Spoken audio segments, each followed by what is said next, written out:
Ever wonder what really goes on in the world of offshore oil rigs, wind farms, and the energy industry that powers your life? Find the answers to those questions and more on the podcast Wind, Waves, and Wells with Joe. Wind, Waves, and Wells with Joe pulls back the curtain and shares the raw, unfiltered stories from the front lines of energy. From offshore drilling disasters to wind turbine advancements, Joe brings on people who've lived it, worked it, and have the scars or the laughs to prove it. When you tune into Wind, Waves, and Wells with Joe, you'll hear jaw-dropping experiences like being 100 meters underwater with no air, to real conversations about safety, environmental impact, and the politics that don't make it into the brochures. It's insight, storytelling, and sometimes controversy, and always honest. If you're an energy insider or just someone curious about the wild world that keeps the lights on, Wind, Waves, and Wells with Joe is the podcast for you. Available on Spotify, Apple Podcast, and wherever you listen to podcasts. Real people, real stories, no filter. Wind, Waves, and Wells with Joe. Start listening right now.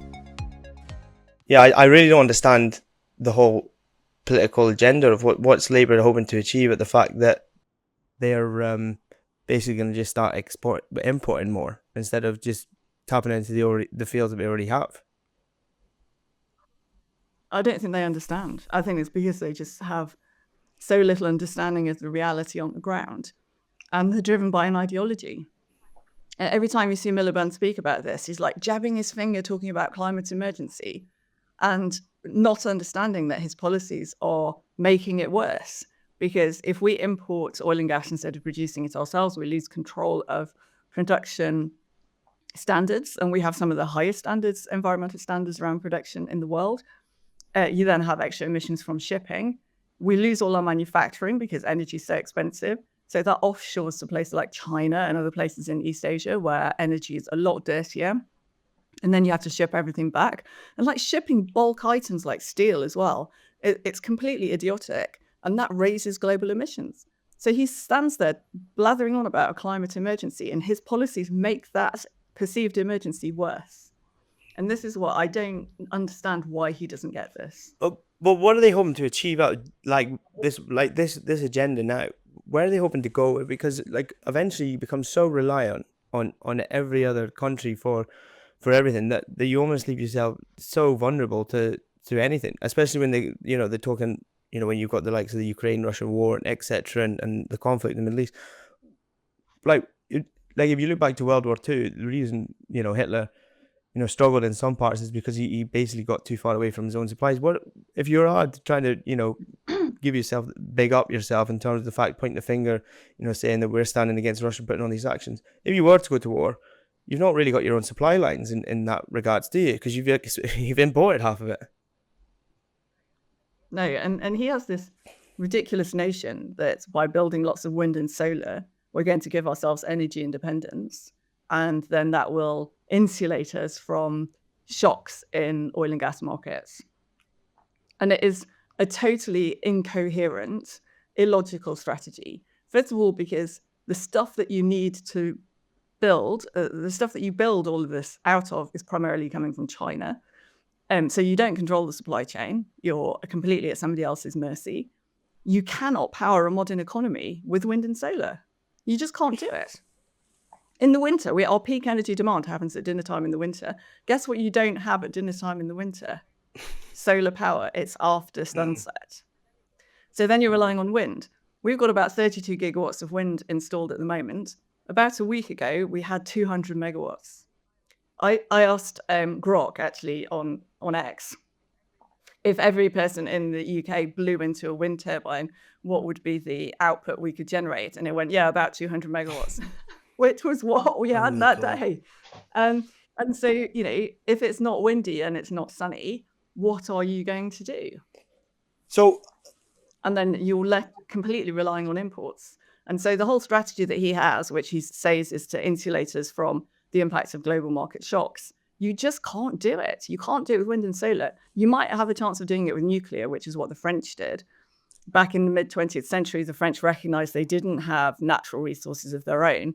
So how were they going to build a resilient energy market? They thought, well, we'll do nuclear. And so that's why they built out their entire electricity grid based on nuclear and about 15% hydro, because they do obviously have the French Alps, and that gives them quite a bit of hydro potential. But otherwise, they decided to do nuclear for that strategic reason. You just cannot build any sort of a modern economy on weather-based generation. That is a medieval technology. Do you think they should still carry on with going the way they are? Because obviously now I work in the wind. No. No, so I actually think wind is pretty much immoral, because if you look at the amount of not just the money it takes to build it, but also the materials that you need, and it works about a third of the time. So it's phenomenally expensive, and you've got to dig all sorts of stuff out of the ground and process it, which uses lots of energy, uses lots of nasty chemicals. It really pollutes the environment, particularly in indigenous communities in South America and in Africa, where a lot of the minerals are located. It's just a very dirty process. So if you're going to go through a dirty process, you need to make it worth something, and something that only works a third of the time isn't really worth it. So I'm actually strongly opposed to more wind.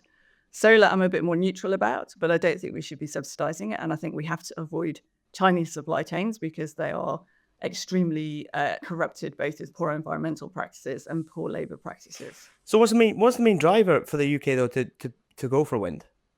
Why are they so adamant that we're gonna have I think we're gonna be. So you've got some idiots out there who make their fortunes out of subsidy farming, that have persuaded gullible politicians that it's always windy somewhere around the UK, which, manifestly it isn't, because we know 200 megawatts was all we had the other morning. And they just like the idea of it. They've got this very naive sort of green utopian view. I liken it to if you ask a child to draw a picture of a house. You ask a child to draw a picture of a house, pretty much every child would draw the same picture. And it's, a detached house with symmetrical windows and a nice door and probably a little curvy path. And they might have, there'll be a chimney with a little wisp of smoke coming out of it. And there might be a couple of trees and some flowers and little V's for birds in the sky. And it's very charming, but it's very naive, and very few people actually live in houses that look like that. So their vision of wind and solar is this sort of childlike, naive vision, which doesn't reflect reality. And they want to believe it because it's nice. Who wouldn't want to believe it? But it's just not true. And you can't build, energy policy. You can't be a government and base it on children's stories. You have to base it on what's real. And what's real is sometimes a bit dirty. And you have to figure out how to live with that, make it less dirty if you can. But, where are you going to make your compromises? You got people saying about, we want to just stop oil. Okay, well, do you just want to stop modern medicine then? Do you want to stop cancer care? Because chemotherapy drugs are made out of oil. So the machines that administer them, the tubes that connect you to the machine, the chair you sit on while you're receiving the treatment, the floor you walked on to get there, the walls around you, the doors you went through, the windows, they're all made out of oil. How do you have modern medicine without oil? How do you have modern agriculture without gas? Sri Lanka tried it. They banned synthetic fertilizer. Within a few months, the economy crashed. They had an IMF bailout and they had to reverse the ban. Wow. It's impossible to run a modern world without hydrocarbons. And so the question isn't, let's get rid of oil and gas, or how do we get rid of oil and gas? The question is, how do we use oil and gas in the most environmentally responsible way? And, this whole thing about, wind turbines, and they're so, nice looking and all the rest of it. And you don't see the picture of the open cast mines that you have to build to produce that. You don't see the picture of the people getting cancer from arsenic poisoning, because the copper mines in Chile, the soil is very rich in arsenic. So when you open a new mine, you have to blow all this stuff up and it goes into the atmosphere, literally the blasting, it goes into the air. People breathe it, falls on the crops, falls into the water, poisons the fish, poisons the drinking water, poisons the water that they, use with their livestock. And you just don't see it. You just see this nice, pretty looking wind farm sort of gently turning over the, the waves off the coast. And it's just very naive. You just don't see the full story. So obviously, normally I would tell someone to introduce themselves, but I think you were getting so engrossed at the start. Well, I was getting so engrossed in what you were saying at the start that I would just, for the listeners, obviously I know a bit about you, but who is Kathryn Porter? So I'm an energy consultant. I run my own consulting business as a sole trader. It's just me. I've been doing this for 9.5 years, sort of by accident, actually. I took what I thought was going to be a 6-month health sabbatical and started writing a blog. And people were reading my blog and asking me to start doing projects for them. And so that's how my business started. Before that, I'd been basically alternating between the trading floors of banks and utilities, doing sort of asset optimization and risk management and financing. And then my background before that was actually in pure sort of capital markets and advisory, so proper corporate finance within the banking world. So it's been a little bit of an unusual journey to get here. But I now work with businesses internationally and across the value chain, from not so much oil and gas production, but I've got clients in the midstream. I've got gas sort of power generators, both renewables and conventional, and then people who are looking to companies who are looking to risk manage around their energy portfolios. And I write a lot of reports for people, think tanks and businesses. And you said just actually before we started recording that you asked Kemi, do you speak with Kemi Badenoch then of the Conservatives? No, I speak with their team. I speak a lot with Claire Coutinho's team, and I talk quite a lot with Reform as well. Labour is very walled off. They, even in opposition, they wouldn't engage, and neither did the Lib Dems. I mean, my local MP is a Lib Dem. When he was elected last year, I wrote to him because I am I'm an associate council member of the All-Party Parliamentary Group for Energy Studies, which is the oldest and probably largest of the energy APPGs in Parliament. And so I wrote to introduce myself, to introduce the group, invite him to engage. And I'm a constituent. He didn't even reply. I didn't even get an acknowledgement of my email. Right, so they obviously didn't want to hear the truth to some extent then. I mean, I just thought that was so rude. I'm actually a constituent.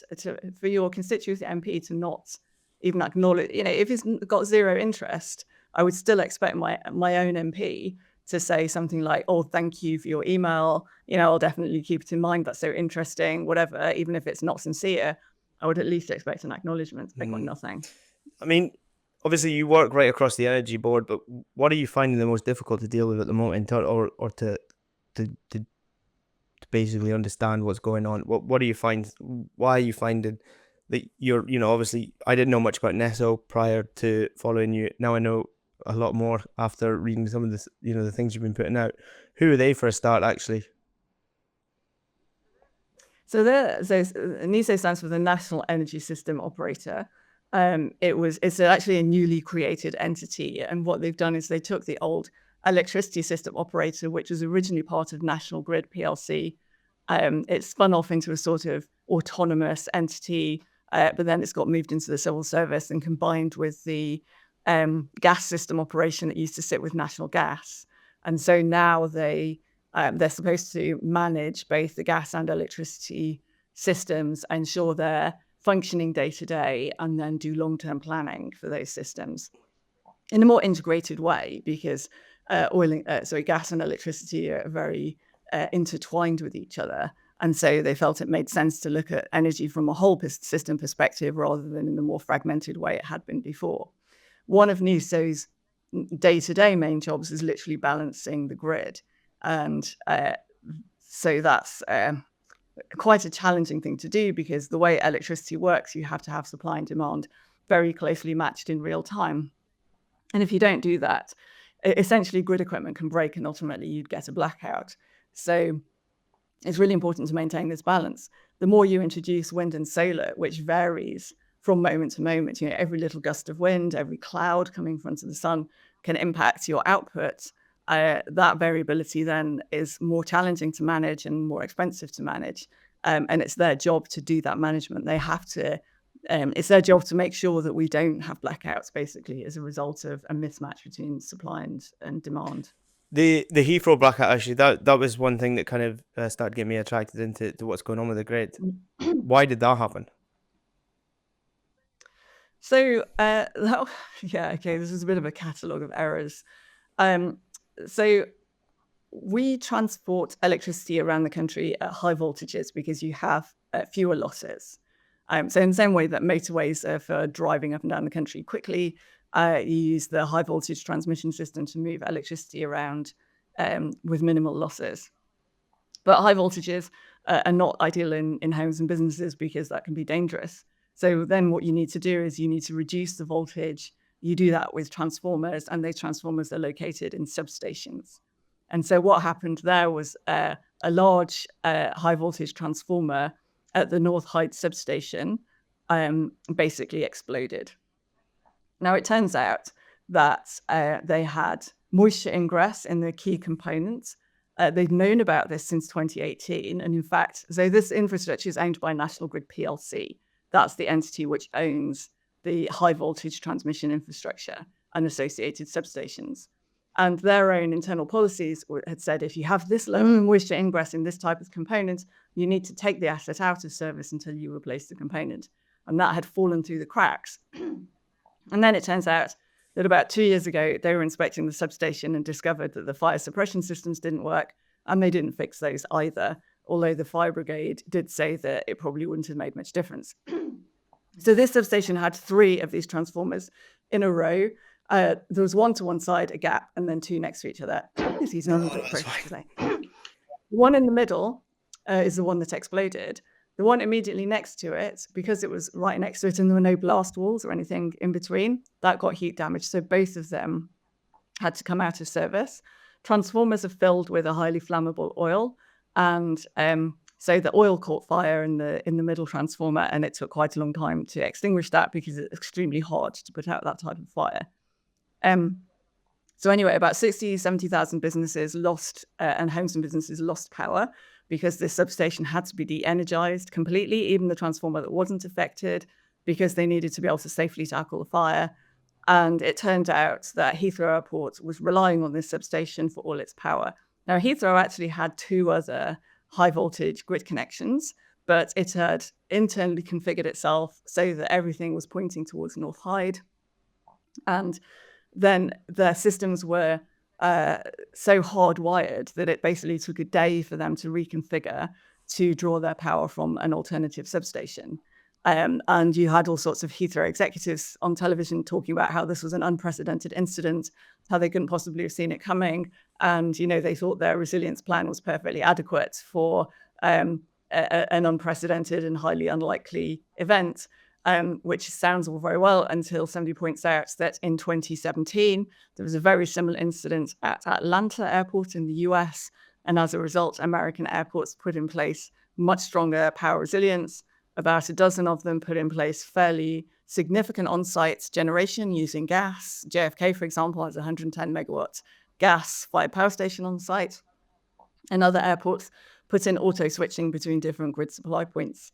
So Heathrow clearly didn't learn that lesson, and you know it's cost them tens of millions of pounds as a result. And now they're going to be in litigation with lots of people to figure out who's going to be ultimately responsible for those costs.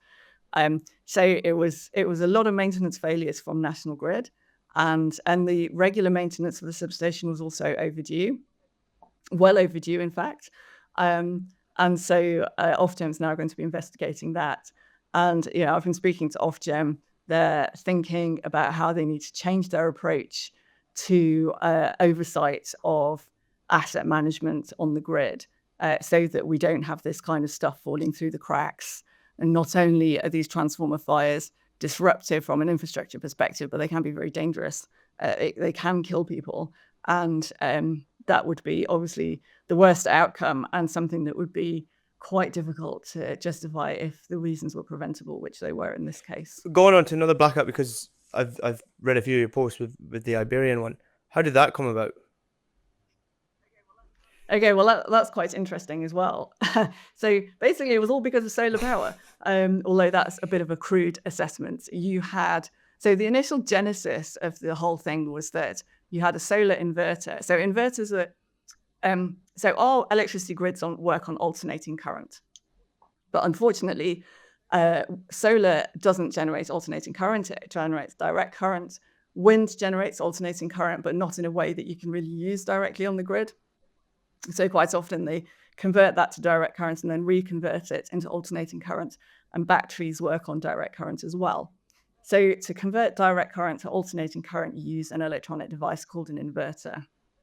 And so what happened in Spain was that one of these inverters at a solar plant malfunctioned and created a fault basically on the grid. They created an oscillation in the frequency, and also they caused a drop in voltage and a voltage oscillation. So that was the initial problem. Then the next problem was that all of these inverters are supposed to behave in a certain way and provide what's called a constant power factor. And related to that, conventional generators are required to meet certain criteria around reactive power. And it turns out that none of them, well, a lot of them just weren't doing it. So a lot of the inverters were failing to maintain their constant power factors, and a lot of the conventional generators were not delivering the reactive power and meeting their obligations under the grid code. And then also the system operator, Red Electrica, had failed to schedule enough conventional reactive power as well. So even if everybody had been delivering the way they were supposed to, there wouldn't have been enough. So then you had another issue, which was prices went negative within days. So a lot of solar that was connected to the low voltage networks just turned itself off because it was negative prices. They didn't want to pay people to take their generation away. And so when you lose generation off the low voltage network, that looks like an increase in demand to the high voltage grid. So you had this grid disturbance, you had generators not providing the services they're supposed to help contain that type of a disturbance.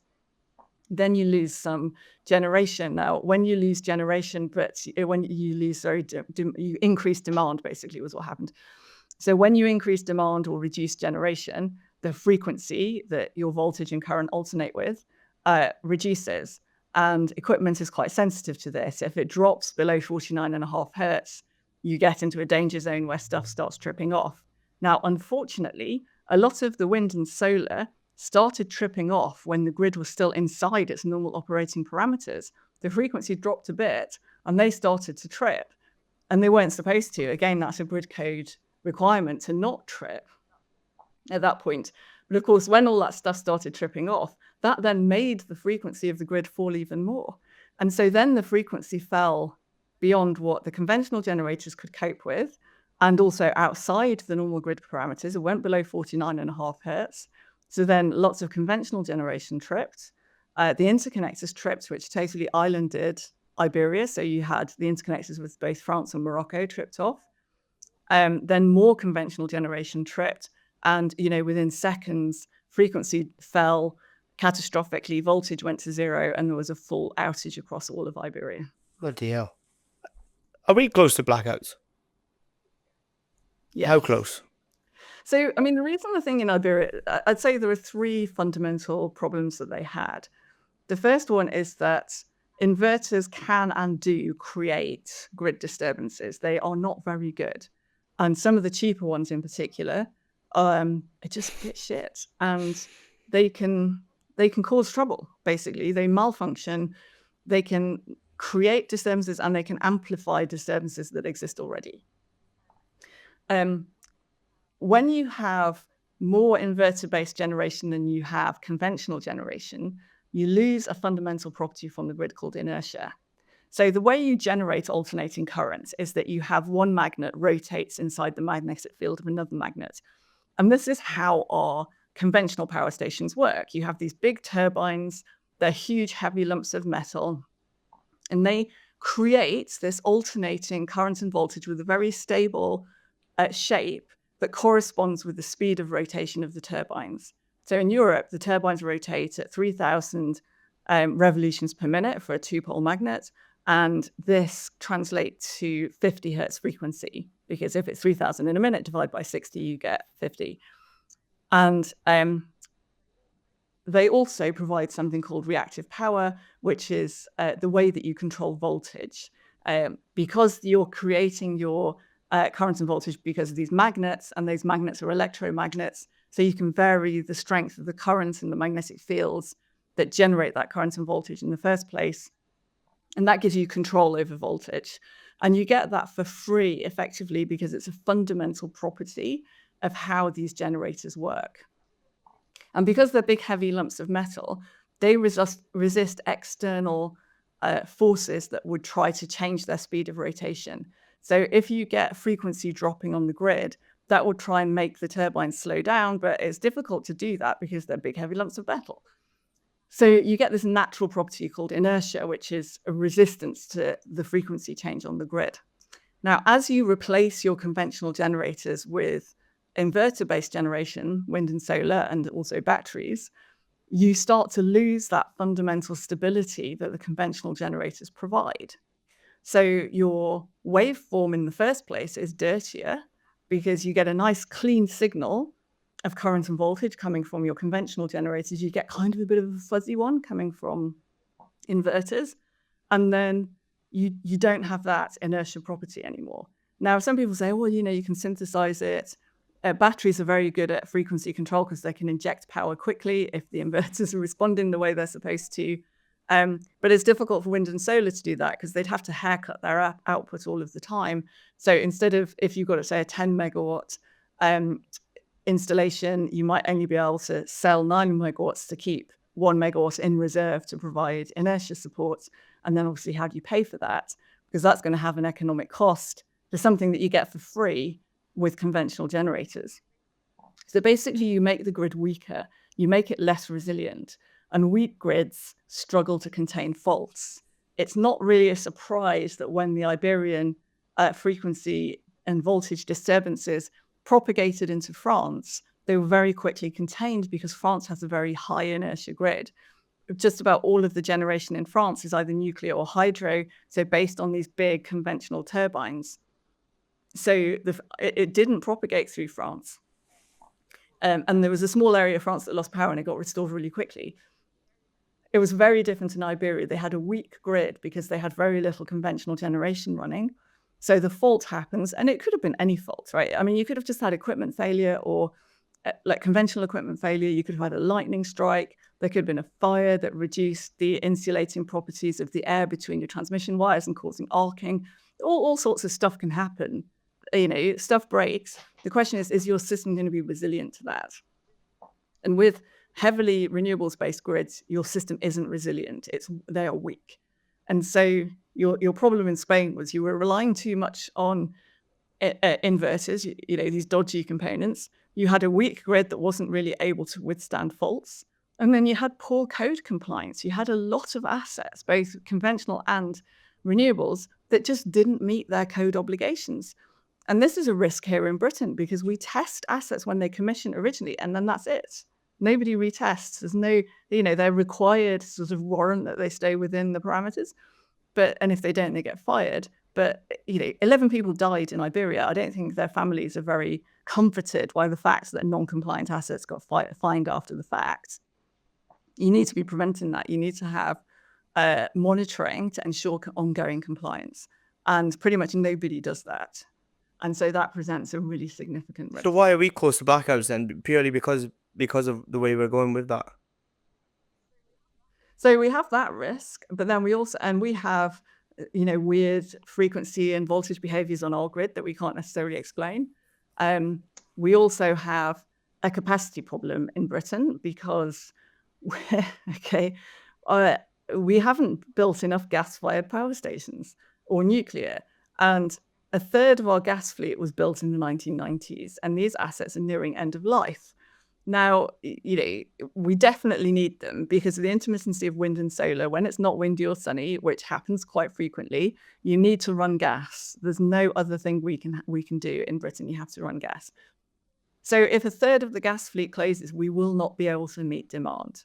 And also almost all the nuclear power stations are scheduled to open, so it's a close. So between now and 2030, you're looking to lose about 15 gigawatts. We can't afford to lose 15 gigawatts of generation off the grid. Now, you can technically build a new gas plant in 15, 18 months, but unfortunately, there are 8-year lead times for new turbines. Even to replace the rotors in existing machines will probably be about a 5-year lead time with the way supply chains are at the moment. And so what are you going to do with all these power stations that are coming to end of life? When they break, how are you going to keep them running if you can't get hold of the kit that you need to upgrade them with, or you can't get the kit to replace them? So yeah, we run a really big risk of rationing unless there's some pretty urgent attention, pointed towards this problem. Europe at the moment, they're really gone boomtown with the offshore wind. Is there a reason that are they doing any better than us in the way that they're dealing with it, or is it what is that? Is that just a subsidies greenwashing campaign that's probably going to continue? No, I mean there's massive subsidy farming, but we're also seeing failed tenders all over the place and a scaling back of the ambitions. Denmark just had to completely redo their offshore auctions. Yesterday, the government, this was so shady, first day of the parliamentary recess, and they come out with the administrative strike prices for the new auction round. And they are way higher than they were last time. We're now looking at the highest prices in a decade. Last year's wind auction priced higher than the wholesale price of electricity based on gas. Offshore wind was 13% higher. Onshore wind and solar were a tiny bit lower. But that excludes all the other costs like backup, the cost of connecting this stuff. Because wind and solar has really low energy density, you need a lot more wires to connect them up than you would with conventional generation. That costs money. That gets fed through into network charges. You've got to balance the real-time intermittency, that whole real-time keeping supply and demand the same. That's adding billions of pounds a year onto our bills. Because we don't have enough grid infrastructure, we also have to turn off wind quite a lot of the time. It's called curtailment. That's costing us a couple of £1 billion a year as well. We're opening wind farms when we know we can't use 2/3 of the output. They opened a wind farm called Seagreen in October 2023. In 2024, they were curtailed 2/3 of the time. So 2/3 of the time they could run when it was windy enough to run, they were turned off because they couldn't take the electricity it generated and deliver it to customers. So consumers paid a gas power station downstream of the constraint to generate the electricity they used, and then they paid Seagreen to turn off and not generate the electricity they couldn't use. They paid twice. Because Inchcape is being built quite near that as well. That's another big wind farm, which is starting next year. And it was a pretty similar story with the Viking wind farm on Shetland. So there's been such a rush to just build renewables with no consideration about whether you can use it. The grid infrastructure hasn't kept pace. And again, I was talking to Ofgem about this, and I said the fact that you're not putting limits around connect and manage, which is the name of the policy, is insane. That you're allowing stuff to connect, knowing that 4 years consumers will be forced to pay twice for that electricity. How is that in line with your statutory duty to protect consumers and make sure they're not paying too much? And unfortunately, Ofgem also has a statutory duty to promote net zero. And so these are in direct conflict with each other. You can say, oh yeah, well, connecting the wind farm is good for net zero, but if you can't use the output and consumers are just wasting their money, then you should really argue that those projects get deferred until the grid infrastructure is there, that some of these wind farms should not get built or shouldn't get built now, although I'm pretty anti-wind anyway because of the resource consumption. But even if you're really pro-wind, the idea that you're going to build a wind farm knowing that 2/3 of the time you can't use the output, how do you justify that when it's costing consumers billions of pounds a year to pay for all that waste? If you had 5 minutes with Ed, old Ed Miliband, what would you tell him? Well, so Ed Miliband doesn't listen. Right. He doesn't listen to anybody, particularly people who disagree with him. So I think it would be an extremely difficult and frustrating conversation because he would be like, climate emergency. And I'd be like, yeah, but your policies are making it worse. And so that's what I would want him to understand, that his policies are not compatible with his stated ideology. He says he wants to reduce emissions to save the planet. His policies are causing emissions to go up. It's just they're not causing UK territorial emissions to go up because that's the thing that gets measured for net zero. But if you really care about the planet, you shouldn't care about some bullshit accounting. You should care about the reality. And the reality is, if you offshore manufacturing, emissions are going up. If you are building stuff you can't use, emissions go up. If you are having to import things that otherwise you would produce yourself, emissions are going to go up. So really, your policy should be local as much as possible. And to not be, and it's obviously economically damaging to import stuff when you could make it yourself.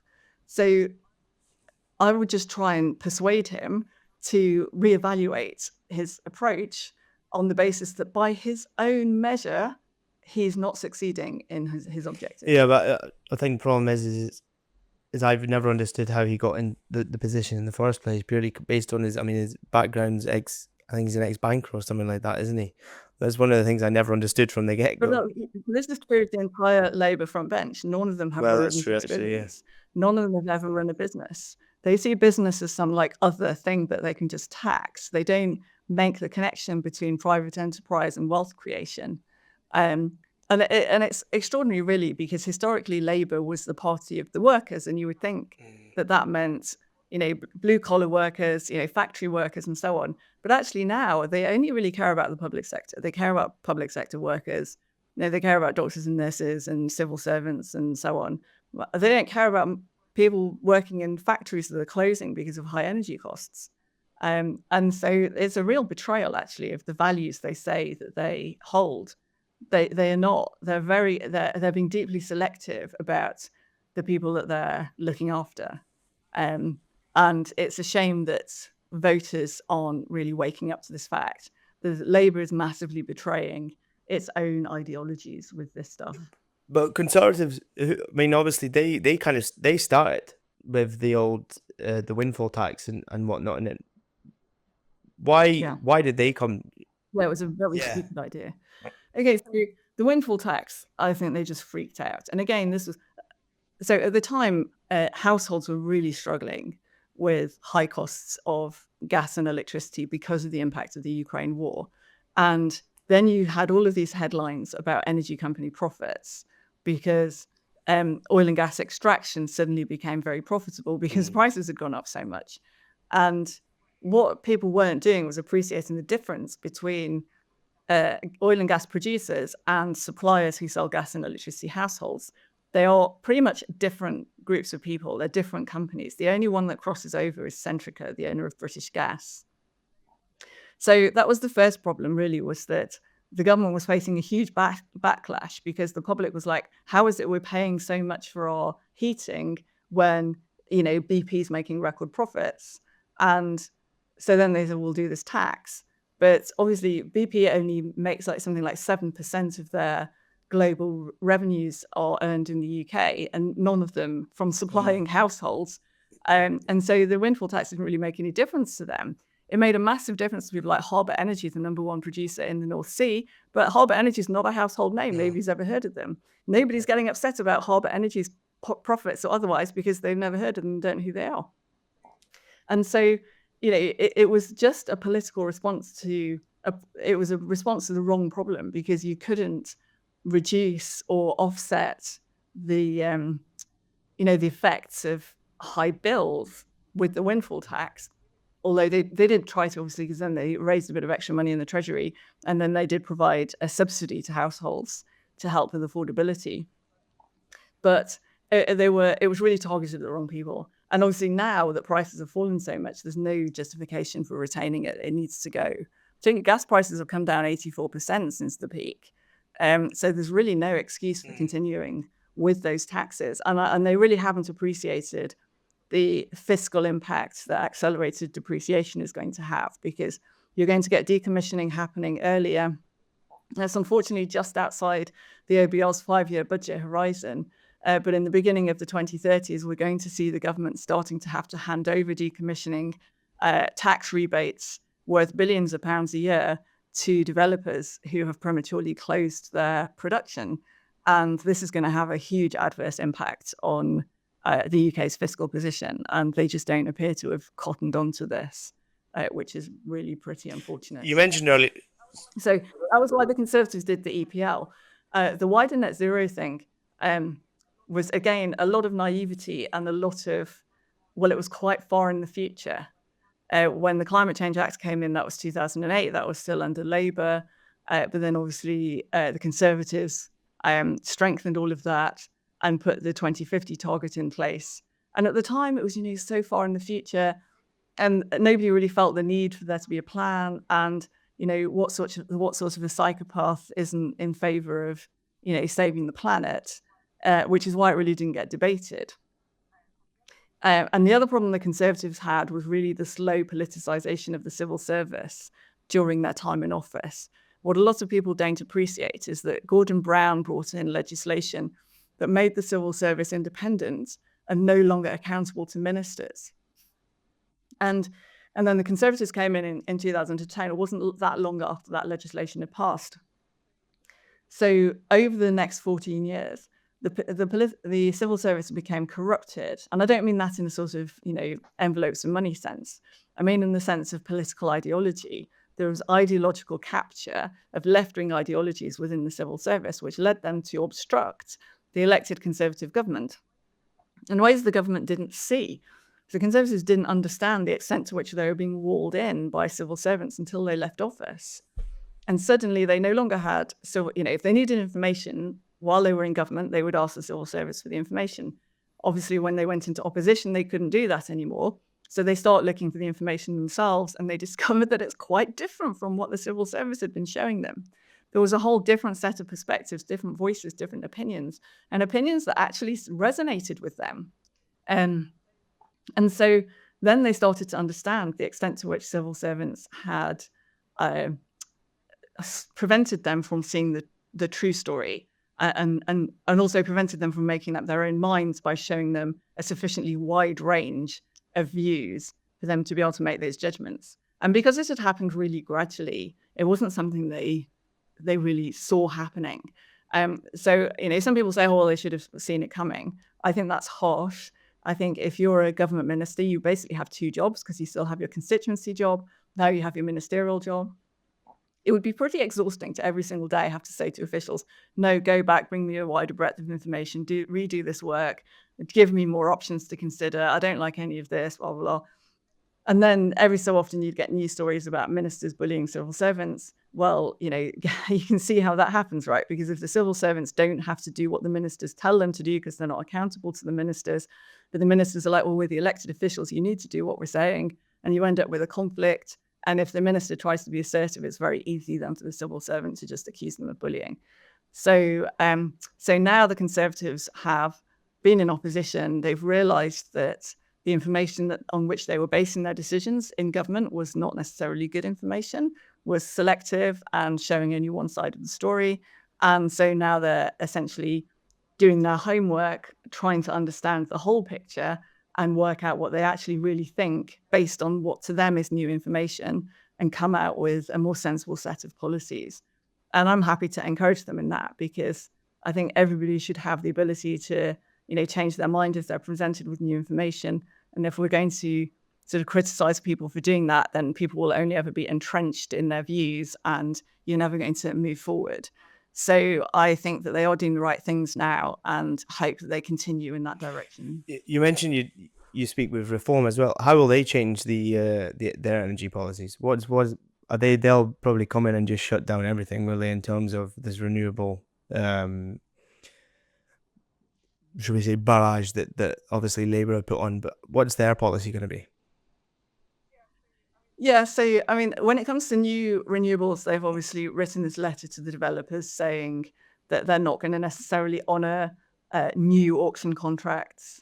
So I think that's quite a smart move, because you want to try and prevent people from going into these auctions. They're going to be horribly expensive, 20-year contracts that then people have to live with. And it is quite an interesting strategy, because under English law, you're supposed to try and mitigate your losses. So if you believe somebody has breached a contract that you have with them, then you can't just sit back and do nothing, right? You have a duty to minimize the loss that you might be exposed to as a result of that breach of contract. So if you've been told that your contract might get torn up, how are you going to show a court that you've appropriately tried to mitigate your losses? The court might say to you, okay, fine, I agree. Yeah, they breached your contract, but you knew that they were going to do that. They were leading in the polls, so there was a good chance that they would form the next government, and you signed the contract anyway, so that's kind of on you. And so they run the risk that they get they win in terms of it being a breach of contract, but they get awarded zero damages and maybe not even their costs. Now, if I were a court, I'd be thinking quite hard about whether they deserve to have a cost award when they knew all of this was going to happen before they signed the contract. So I think that's a very strong strategy that Reform has come up with to try and sabotage effectively these new auction rounds. And it is in the public interest to do that because they're going to be horribly expensive and add billions and billions of pounds onto our bills. When it comes to existing stuff, it's a much harder picture. They've talked about imposing windfall taxes. That won't work because the contract for difference contracts actually contain make-whole provisions in the event of a change of law. So you can't just tax away their benefits. Now, you could potentially petition the courts that they've been in receipt of windfall gains. Some countries have had some limited success with that as a strategy. It's probably better just to nationalize everything, though, because, rather than getting tied up in lots of litigation over something that you might actually not be able to do at the end of the day. So they're a little bit muddled in their thinking on legacy renewables, but they've got a very good strategy for new renewables. And beyond that, they want to rely on conventional energy. They want to build nuclear. They want to drill more oil and gas. They're really persuaded that fracking is the solution to everything. I do try and caution them that geologists are actually very divided on the question of fracking in Britain. Some geologists I speak to are like, yeah, it's fantastic. We've got loads of viable gas resources that we could frack. And other people are like, yeah, the geology is just not suitable. But my view on that is they should just remove the obstacles and allow the market to figure it out. There just hasn't been the appraisal work done to be able to draw firm conclusions one way or another. So you really need to let companies go and look into it, go and do the appraisal work, and then draw conclusions. How do we go about an energy transition? Because I've obviously you've written before that you can't simply wish your way to net zero. How big a farce is net zero in your opinion? Well, I think it's quite problematic in a number of ways. Right? So it focuses exclusively on territorial carbon dioxide production within each country. So it doesn't look at how much you consume, it looks at how much you produce. So that immediately encourages offshoring. You could literally meet the targets very quickly if you just closed all your manufacturing and imported everything. Is that going to be good for the planet? No, it'll make overall global emissions increase if you did that. So the net zero target, in my view, is inappropriate because it's measuring the wrong thing. But also it's solely focused on carbon dioxide. And that is not, in my view, reflective of genuine sustainability. You don't need to be destroying habitats and lives and livelihoods in South America in order to produce all of these, low capacity factor renewables. That's not sustainability, in my view. You need to use your natural resources in a more responsible way, and you need to limit waste. So I'm much more in favor of nuclear because it has very high energy density. It uses far fewer natural resources to build. It actually requires less capital when you come down to it as well, when you look at the full system cost. And, it lasts for like 6 decades. You build a reactor, it's going to last 60 years, maybe longer. So I think if you want to decarbonize your electricity system, that nuclear is far the best way to go. We just make our life for ourselves more difficult than it needs to be because we've got a whole load of regulation that is just ridiculously over the top. Because we haven't really focused on nuclear in a long time, it's allowed the regulators to drift into a sort of risk elimination mindset instead of a risk management mindset. And it just adds unnecessary cost and delays. So we need to completely reform the way we approach our regulations in nuclear. But, South Korea has been building their reactors in about 8.5 years at an average cost of $5 to $6 billion US. We're taking 15 years to build Hinkley Point, and that's probably going to cost £35 billion. So, if the South Koreans can do it, so can we. Yeah, I was actually going to mention about Hinkley Point. That has been a bit of a disaster in terms of the advertisement for UK nuclear, is it really? Well, yeah, but so I don't love the technology. The European pressurized water reactor is not brilliant technology, but it's not dangerous. And EDF came with a design that had been approved by regulators in both France and Finland. UK regulators required 7,000 design changes. So it's not really a surprise then that it ended up very delayed and very expensive because, the design had been agreed. It's been signed off by 2 regulators in 2 nuclear experienced countries. They're not cowboys. Neither the French nor the Finnish are known for cavalier attitudes to nuclear safety. This isn't like China or Russia. And so, how could we justify 7,000 design changes? It's just nonsense. And the most difficult of those was that the Office for Nuclear Regulation required a redundant analog control system for the power station rather than the digital one. And so then EDF had to come up with this entirely new solution for the control room. They had to find space for all that extra cabling. It sounds like a trivial thing, but actually it was a massive, massive engineering challenge to do it. And what was the risk they were trying to mitigate? Because the digital systems are already hardened against cyber interference. They already have resilient power systems. So what other sort of risk is there beyond something like a military EMP weapon? And if somebody's using that sort of stuff against you, they're probably at war with you, and you probably have much bigger problems than the control systems of a nuclear power station. So it's a very out of proportion approach. And, somebody said to me it was like making you wear 57 seatbelts in your car, which I thought was a really good analogy. I used to say it's like trying to make you build a house with 3 meter thick walls on the basis it would be more resilient to earthquakes. It's true, it would be, but it would be crazy. Like if somebody said you've got to build houses with 3 meter thick walls, or you have to wear 57 seatbelts in your car, you would think they'd lost their minds. You'd think they were the ultimate nanny state, that you're all going to have to walk around in bubble wrap all day long. And that it's total nonsense. That is where our nuclear regulation is today. And, this is the message that we have to give both to the public and to politicians, that lowering some of those standards doesn't make nuclear less safe. It just makes it sensibly regulated in the same way that having 1 seatbelt instead of 57 isn't meaningfully less safe. What's frustrating you the most about the way that energy is being spoken about in both in the media and Parliament at the moment? So I think one thing that frustrates me a lot is when people talk about profiteering. And I see this a lot on Twitter. People are like, oh, it's all because of we're being ripped off by energy companies. And it just isn't true. Energy suppliers have regulated tariffs now under the price cap. Just about everybody buys their gas and electricity under a price regulated tariff.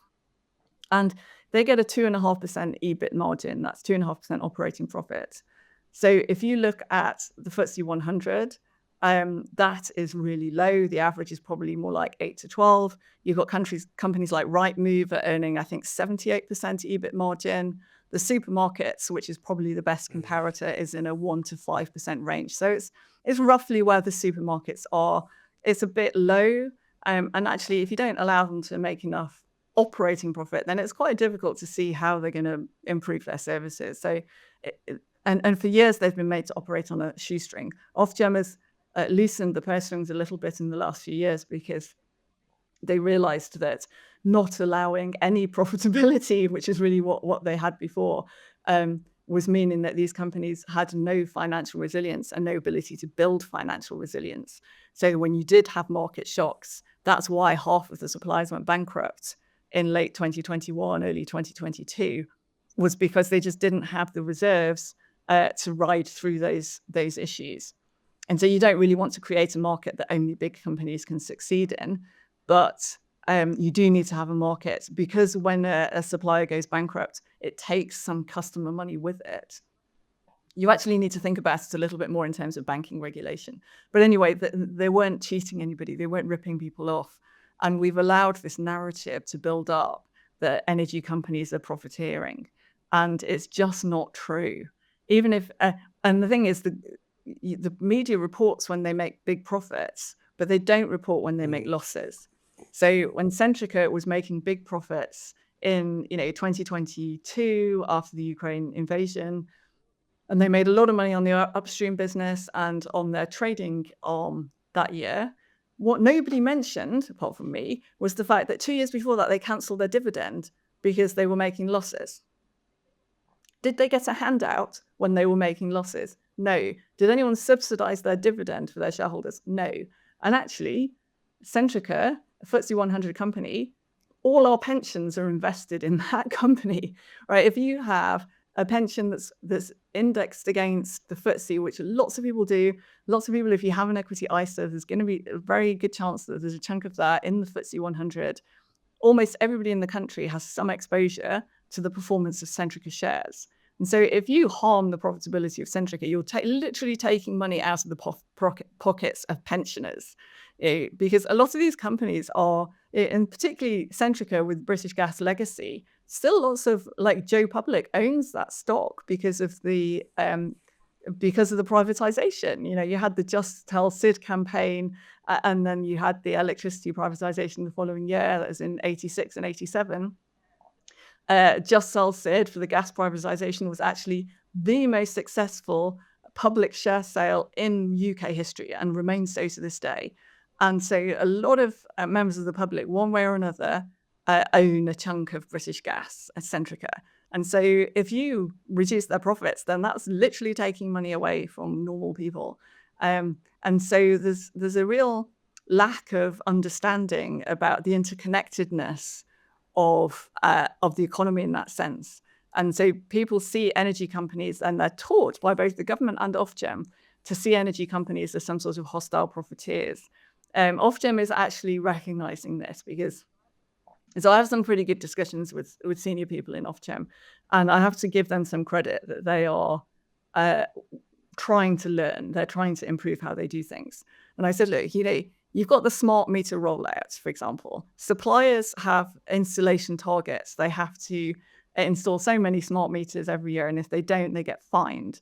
But it's not mandatory for a consumer to have a smart meter installed.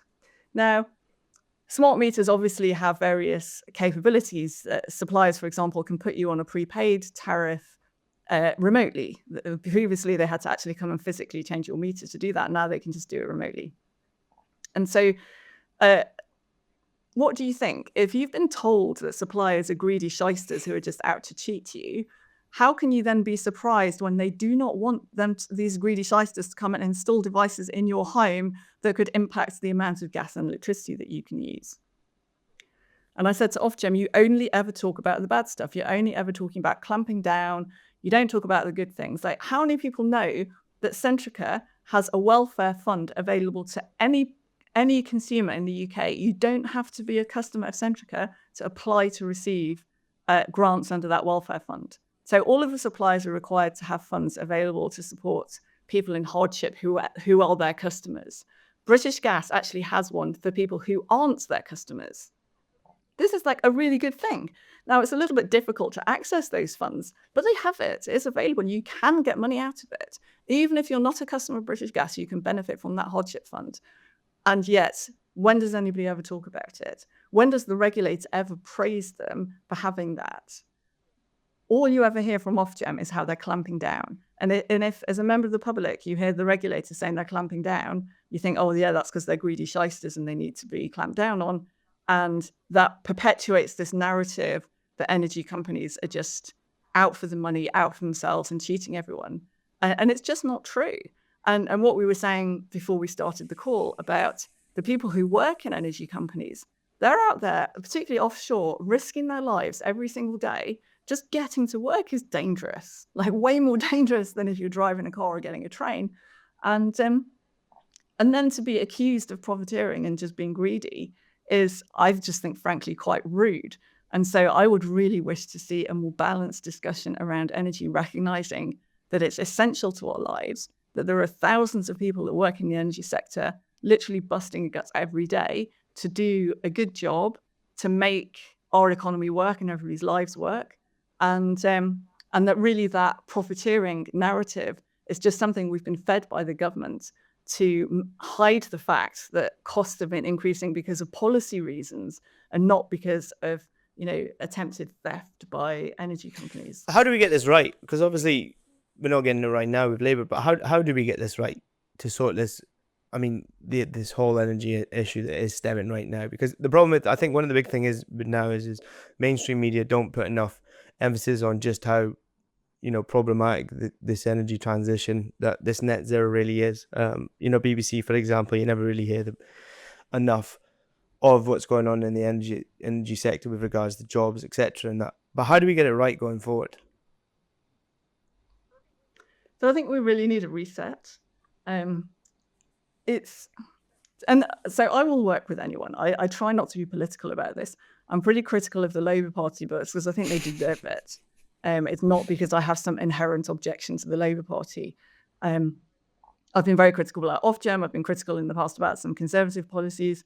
And I want to give praise where it's due. Ofgem is listening. The Conservatives are listening. NISO is not listening. NISO is just trying to discredit anybody that challenges them. This is not an adult way to behave. Everyone should be open and willing to listen. I think the mainstream media needs to stop trying to push narratives. But I think that's true across the board. I think we've got ourselves into a very weird situation now in modern society where people are trying to own truth. And so you've got people wanting to challenge misinformation, but by censorship rather than by argument. And I really disagree with that. I think you can't, nobody should be an arbiter of what the truth is. Because if you look from a pure scientific perspective, there is literally no such thing as settled science. For centuries, we thought that we understood how the world worked. We thought Newtonian mechanics was the ultimate truth. And then along came Einstein and his contemporaries, and we discovered the world of quantum mechanics. It is fundamentally completely different to Newtonian mechanics. But if you'd asked somebody 150 years ago, they would have thought that you were a swivel-eyed loon if you challenged the concepts of Newtonian mechanics. So there is no such thing as settled science. And so people need to move away from rigid thinking. There's no such thing as an absolute truth. You go back to the 16th century and people were being burned at the stake because they weren't following the true faith. And, in modern times, our attitude towards things like net zero, to things about COVID information, there's so many things where people are trying to make claims around what is truth. And I think we might look back on that in future centuries in the same way that we now look back at the Protestant Reformation and the Spanish Inquisition and all that stuff and think, how could people possibly have been burning each other at the stake for not following the true faith? How could that possibly be reasonable or rational? But of course, for them, it was. They didn't think that they were being monsters. They thought, they legitimately believed that if you did not follow the true faith, your soul would be damned for eternity. And so if that's what you believe, you can justify taking just about any horrible steps against an individual to try and force them to follow what you think is the true faith, because that would be in their best interest, so they avoided being damned for eternity. Right? But obviously today we reject that. And so falling into this trap of believing that there's a single truth that we have to defend, I think is quite dangerous. And so I think that really from a mainstream media perspective, they need to be much more open to presenting different points of view and not trying to see things in terms of representing a particular value set that somebody is determined is the truth, because really the truth is an evolving thing. It's not a fixed thing. And I think we need to be less accusatory, pointing at energy companies and accusing them of being greedy shysters and blanketing everybody in the same way. Obviously, some people are greedy shysters, right? I mean, obviously that's true for some people, but it's not a generic truth. I'm sure if you looked across your colleagues and the people you work with, and you might think one or two sort of you don't like them, you think they're a bit dodgy, but most of them you think they're like decent people. They're just trying to go out there, earn a living, do the right thing. They're primarily not trying to cut corners and not trying to do anything shady. They're just trying to do the best job. I work with so many people concerned about the safety of the grid who really want to make sure it's improved, who really want to get that message out there. Don't think you can rely on batteries for inertia, because at the moment the technology isn't there and the grid compliance isn't there, and it would be a very dangerous strategy. It could lead to blackouts and people might die. That's not fear-mongering. That's saying that we need a better risk-based approach. And so people need to be, I think, more open to hearing those different messages and coming away from the quick sound bites and the quick, easy, renewables are good and oil and gas are bad and all that sort of stuff. We need a more nuanced approach, and it needs to be evidence-based. I think the oil and gas men and women that do follow the show are going to be absolutely delighted to hear you come on. I could actually speak to you all day, but I don't want to take too much of your time. But one question I ask everyone who comes on at the end is, if you did have your time again, you knew what you did now, would you still go down the same path? Yeah, because I think that holding about regret is sort of a bit pointless. You make the best decisions that you do with the information you have at the time. And I don't think, looking back, that I've made choices that were irrational based on what I knew at the time. And so that's all you can ever really do. You do your best and you make your best decisions given what you know. And even if I try to apply hindsight and say, well, if I'd known this or that at the time, would I have done things differently? Then the one thing I think I would have done differently is I would have changed my name. I really regret I didn't change my name. I've changed my surname twice because I've been married twice. But I really wish I changed my first name because it's such a weird spelling that in the age of email, everyone thinks there should be an E in it. I often don't get emails because people misspell my name. So I think that's my only real regret in life. It's not, Now it's a bit it's not a late bad for one. people know me as who I am. I wish when I left university, it would have been a perfect time to do it, or any of the times I got married. I should have just changed, even if I just changed it's still been Kathryn, but spelled it in a more conventional way, it would have saved me so many headaches over the years. Maybe you should have shortened it to Kath, but then might not like that one. Yeah. Oh no, well I did. Yeah, Like, I was gonna say, the yeah. trouble is with email. With email, I mean, I deliberately named my son's name so that it couldn't be shortened, easily shortened, because it was like, I dislike it. I had people calling me Kate and then getting upset that I ignored them. And it wasn't like I was ignoring them. It's just that Kate isn't a shortened version of Kathryn. Like, it's a completely different sound. And so if I heard somebody saying Kate, I just assumed they were talking to somebody else. And then they're like, why are you ignoring me, Kate? And I'm like, because my name's not Kate. I'm sure Kate would be short for Caitlin, would it not? Well, or Katie, yeah. exactly. I mean, No, that's right. No. But it's just the spelling of my name. Everyone, like lots of people think they try and squeeze an E in there somewhere. And that was fine in the pre-email days, but in the email world, No. you've got to That's spell not a it bad right. regret. If you want the email to arrive, you've got to actually spell it right. I actually don't listen back to many of my podcasts at all because I hate the sound of my own voice, but I 110% would be listening back to this because my head has been absolutely blown with the amount that's going on, and I'm actually delighted that you come on. I can't thank you enough. No, it's my pleasure. I mean, I want people to understand this stuff. That's why I started my YouTube channel. I'll do a little plug here. that's I fine. don't monetize the channel. I just do it to help try and explain concepts to people that they're just not getting from the media. Although there were quite a few people in the media trying to explain inertia after the Spanish blackout. And it was quite funny going on TV News and getting interviewed by people and they're like, explain inertia. And you've got 3 minutes trying to explain like all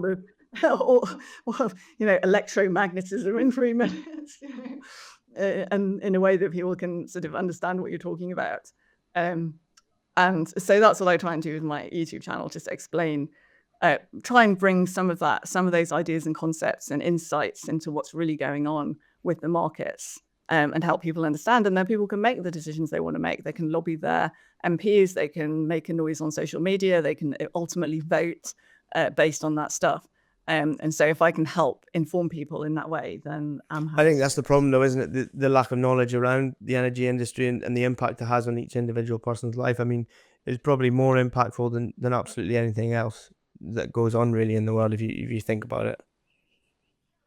Well, yeah, but also more broadly, hydrocarbons that are not just used for energy. And it drives me nuts when, certain celebrities will be out there with their whole Just Stop Oil hat on. And there's one celebrity in particular, she campaigns for just stopping oil, but then she also campaigns for better cancer care.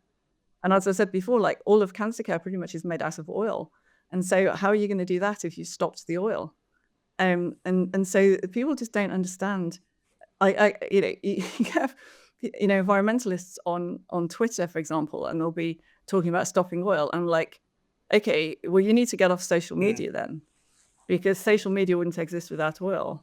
Like the device that you're using to post on social media is made out of oil. Yeah. So you're perpetuating oil. The reason that, and they seem to have this idea that oil and gas companies are producing oil and gas for shits and giggles. That they're just doing it because they hate the planet. Yeah.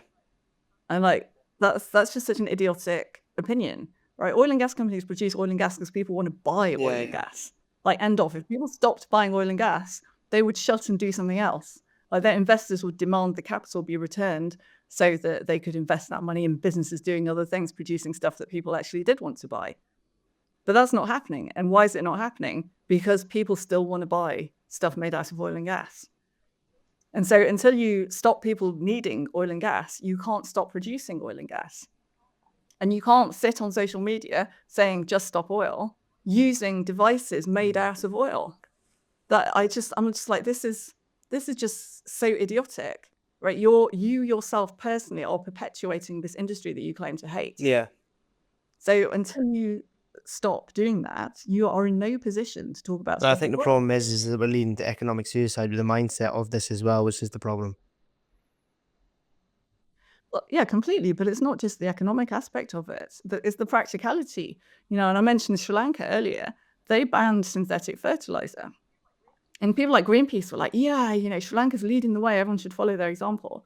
And Sri Lanka went from an exporter of rice to not being able to feed its own population. They had food riots. I don't think they'd introduced the ban, I think it was in April. By November, they'd cancelled it, but they'd also had to have an IMF bailout because they destroyed the economy. It was like one of the fastest economic collapses in history. And there was some other stuff they did as well. It wasn't just the fertilizer thing, but the fertilizer was a big part of it because they relied on synthetic fertilizer to boost agricultural yields so they could feed everyone and then have a surplus that they could export. And then when they stopped allowing synthetic fertilizer, they just had no alternatives. So you literally went back to subsistence farming, except the yields were lower than that. They couldn't feed themselves. So then they had riots because people who previously they'd grown a rice crop that was enough to feed them and their family and then have some left over to sell, and then that paid for their life. They suddenly couldn't even feed themselves because the yields collapsed because they didn't have the fertilizer anymore. And then everyone got very angry and they had riots and there was an economic collapse. They had an IMF bailout and they had to reverse that ban. And of course, when they reversed it, Greenpeace wasn't there going, oh yeah, maybe it was a bit premature and maybe it didn't really work. Oh no, they didn't say anything. That went all quiet. So you've got these examples of, trying to get away from the use of hydrocarbons. And it just shows you that it's far easier said than done. And then, as I said, technology and medicine, it's even more difficult. Point to something in a hospital other than the people that's not made out of pet chems. So there's paper that's still in use, and the people obviously aren't made out of hydrocarbons, and not ones that you're drilling out of the ground. But everything else is like the ambulances that you use to get to the hospital, the air ambulances, all of that stuff, obviously relying on oil and gas.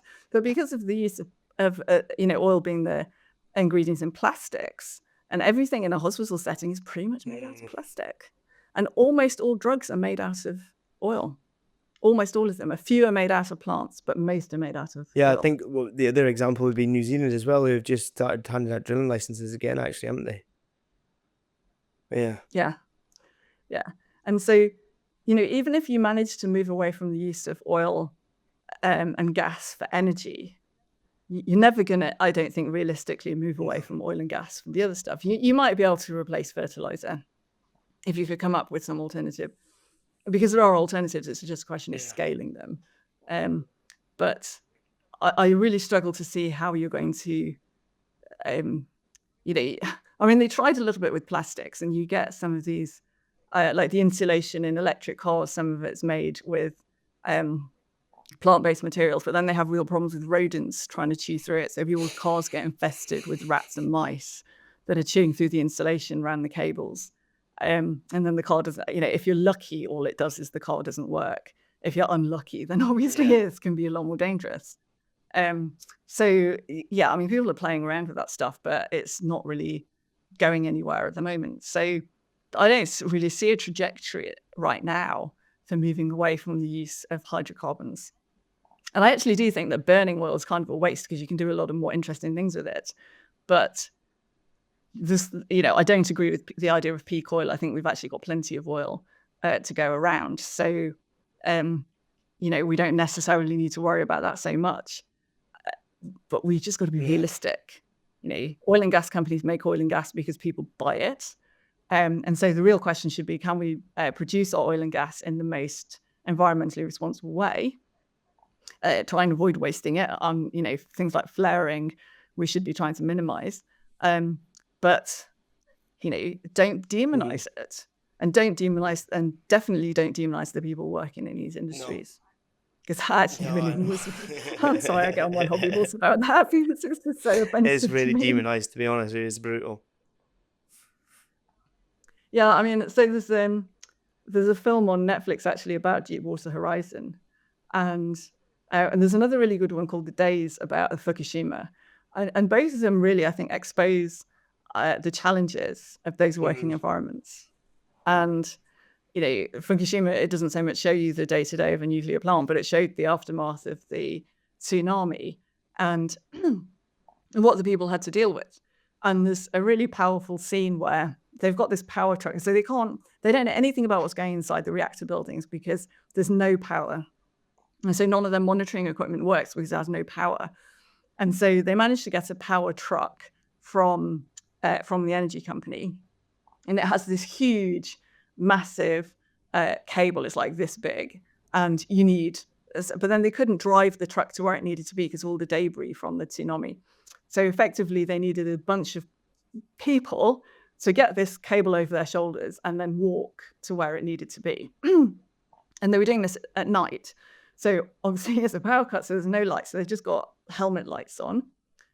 And they're trudging, and they're like knee deep in water, and they're trudging with this big power cable over their shoulder. And then a couple of the men disappear, like literally vanish.